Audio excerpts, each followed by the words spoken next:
راههایی برای بهتر زیستن. زندگی مهربان نیست، اما باز هم خوب است. زندگی کوتاه‌تر از آن است که برای نفرت از کسی وقت صرف کنی. شغل تو وقتی بیمار باشی به فکر تو نخواهد بود، اما دوستان و والدینت چرا؟ با آنها در تماس باش. هر ماه اقساط خود را به موقع پرداخت کن. با دیگران همدردی کن. این خیلی بهتر از اونه که تنهایی گریه کنی. هر کسی رو همانطور که هست بپذیر. وقتی نوبت به مشکلات میرسه، مقاومت بیهوده است. با مسائل روبرو شو. با گذشته‌ات آشتی کن تا امروزت را خراب نکنه. بد نیست گاهی بچه‌هایت ببینن که گریه می‌کنی.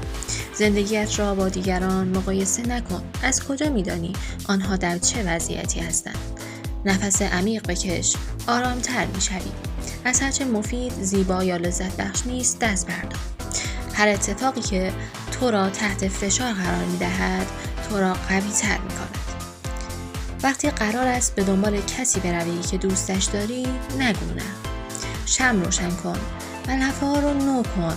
دلانگیزترین لباست را بپوش.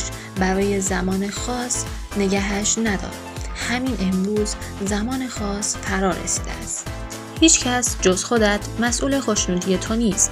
هر مشکلی که برایت پیش آمد، بگو آیا 5 سال دیگر هم این مسائل برایم مهم است؟ همیشه زندگی رو انتخاب کن. بخشنده باش. آنچه دیگران درباره تو فکر می‌کنند اهمیتی ندارد.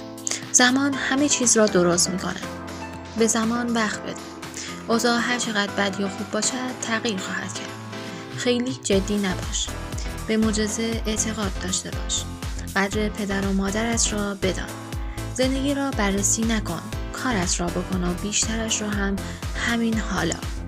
فرزندانت فقط یک دوران کودکی دارند. اگر مشکلات خود را تنمر کنی، مشکلات خود را بزرگتر می‌کنی. حسادت اتلاف وقت است. همین حالا هر چیزی را که نیاز داشتید دارید. بهترین پیشامد هنوز در راه است. مهم نیست چه احساسی داری. بلند شو، لباس بپوش و شروع کن.